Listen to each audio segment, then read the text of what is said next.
welcome to the Varside Spurs podcast, coming to you all the way from the Varside Arms.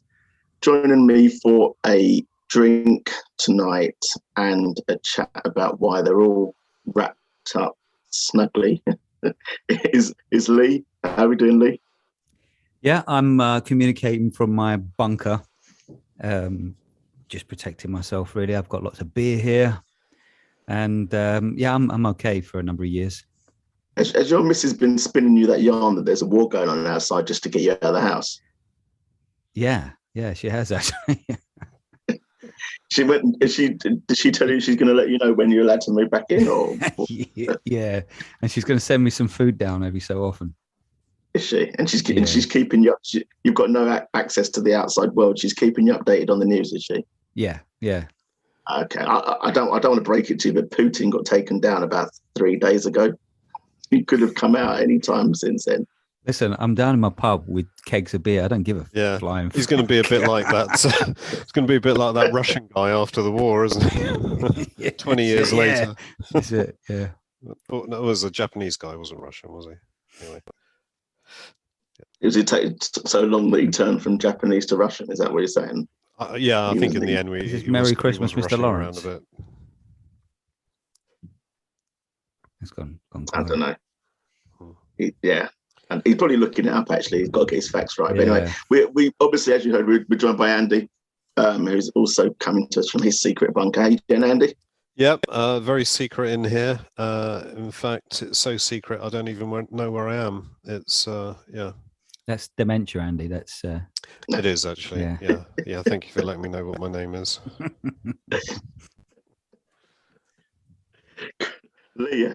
Lee did a funny. Well done. so early in the pod as well. I mean, I'm quite pleased about that. I think we should probably cut it there because I don't think it's going to. You peaked and we're not going to get any better than that. And a 3-minute pod is probably all that many people can handle. But anyway, but before we do cut, obviously we better introduce our final contributor. So we got Rich on the line as well. How you doing, Rich? All right. Nice to be back. I am rather amusingly about half a mile away from the British Army's arms dump. So, if it all does go tits off, I really am in the wrong place. Or maybe in the right place, because, who wants to be around after that?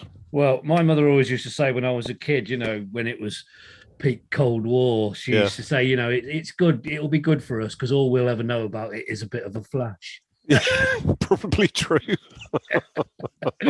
What's that? That's your last thought. Yeah.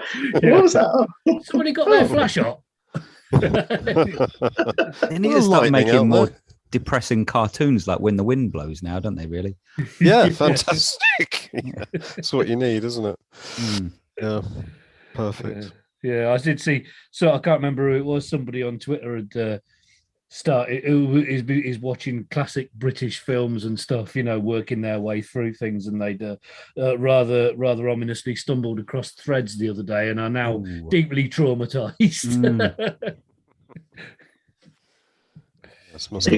They're trying to see how far they get through the process before actually they get to their last film. So will they get to the last film, or will they get up to date before everything's ended, or will they actually, will they stop somewhere along the line? Well, we'll know when they've got to fucking Notting Hill when they're caught in the street going, "Come, friendly bombs."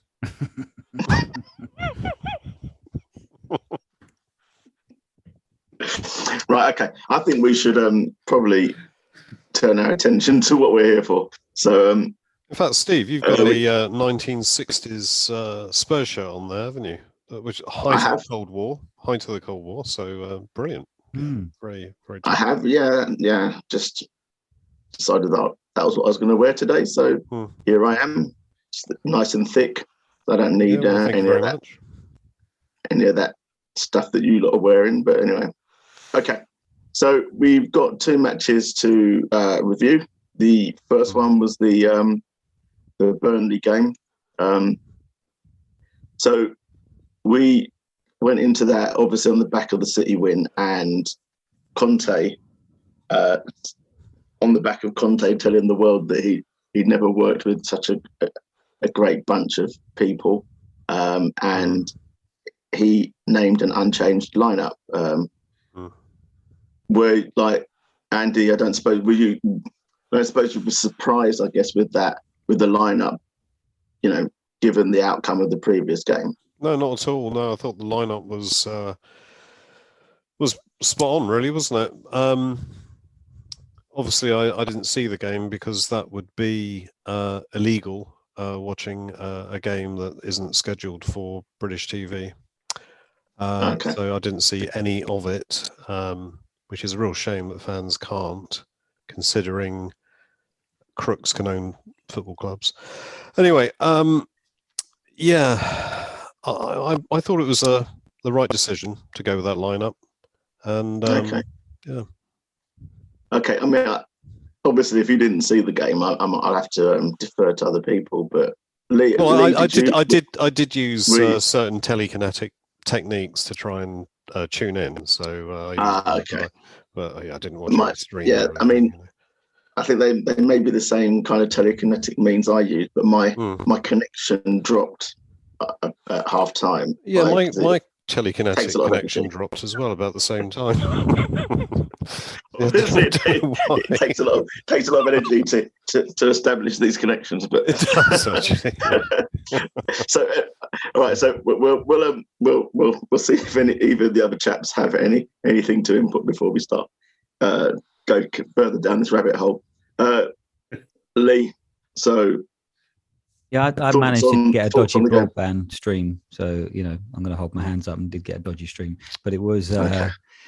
Where was it you live again, Lee? Leo? Yeah. I live somewhere in England. But no, it was. I don't know, really. I mean, I don't think we actually played that badly. I know, we will obviously reflect upon Conte's meltdown. But yeah, there's that side of it that you're thinking after the Man City game. It's always bound to be after the Lord Mayor show. I kept thinking all the way through it that we're going to win this. We look like we haven't played brilliantly, but we did look like we probably would win it. And every time the stream dropped out and came back, I was hoping it would show 1-0 to Spurs, which it didn't. And then yeah, in the sort of last 10 minutes or so, Bertie Mee? Not Bertie Mee, that's a ancient player, isn't he? Ben Mee, is it? Ben Mee, yeah. Yeah, he popped up and scored that winner. I mean, I laughed, to be honest, because I just felt so Spurs like that would happen.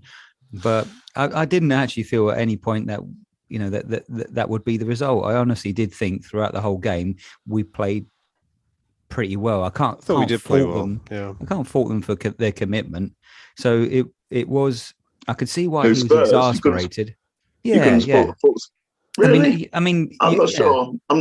I think my issue is that we played against a team that play in a low block and play compact and are quite happy to deal with crosses, and we got the ball wide and tried to cross it and stuff, and just kind of felt like we played into their hand. We didn't play fast enough.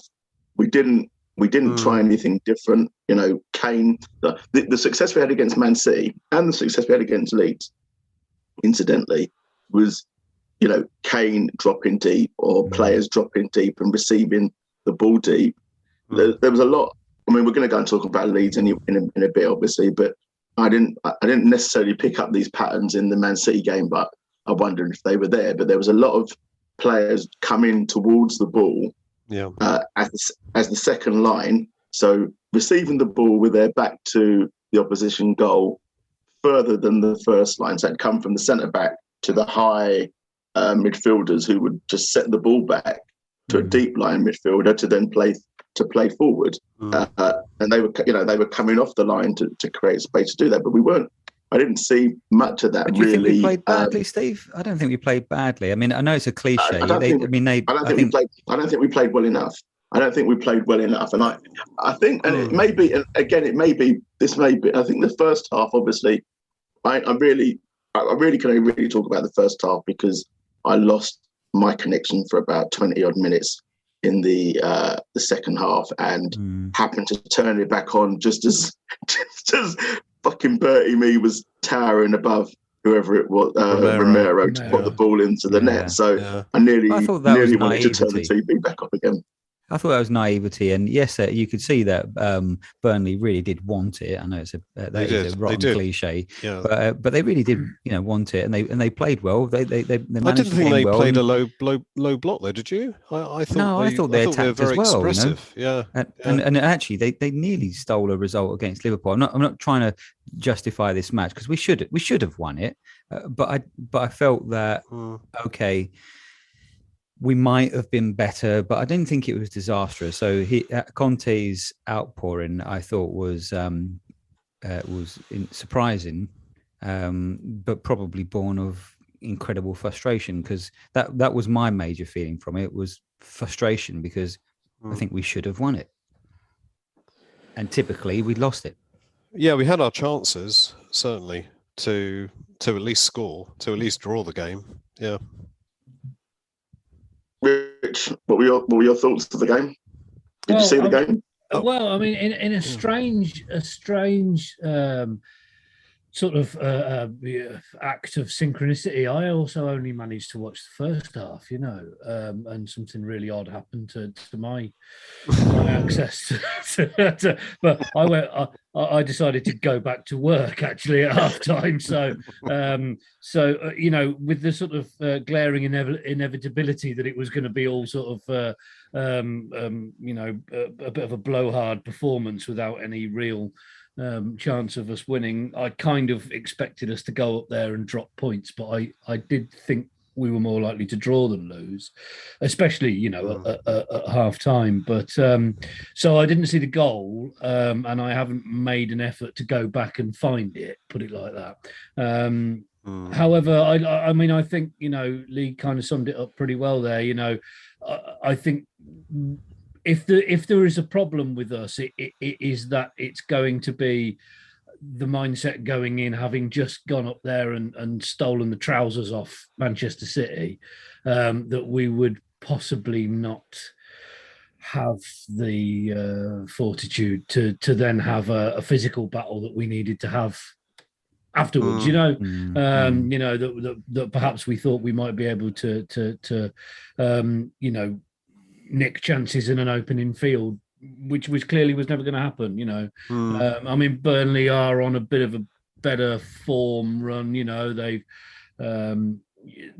only sort of lost one in the last 3 or 4 games, whereas obviously we've come off the back of losing more than we're winning. So I don't know. It's typical, like we say, it's typical bloody Tottenham, though, isn't it? We go up there and undo all the hard work that we did on Saturday.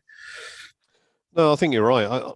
I felt that that Burnley, in a way, are harder to play than Man City because Man City kind of play into our hands a bit. They play that really high line, as we were saying, the last pod. And Burnley don't do that. They don't play into our hands. They're always sitting back another 10, 20 yards. So for us to actually get in behind them is really difficult. They're just waiting for us to try and do that.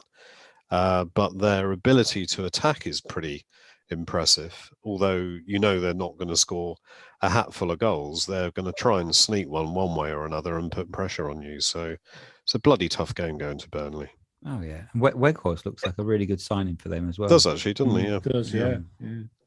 I mean, I don't think anyone was expecting it to be easy, but I do feel that having probably beaten Man City, and this may have been part of the reason why Conte lost his head. But having beaten Man City, that we have too many players that feel that that we've arrived, and then all of a sudden, we beat Man City, so we'll go into. Been going on for years, though, isn't it? Surely we'll roll them over, and I don't think the performance was good enough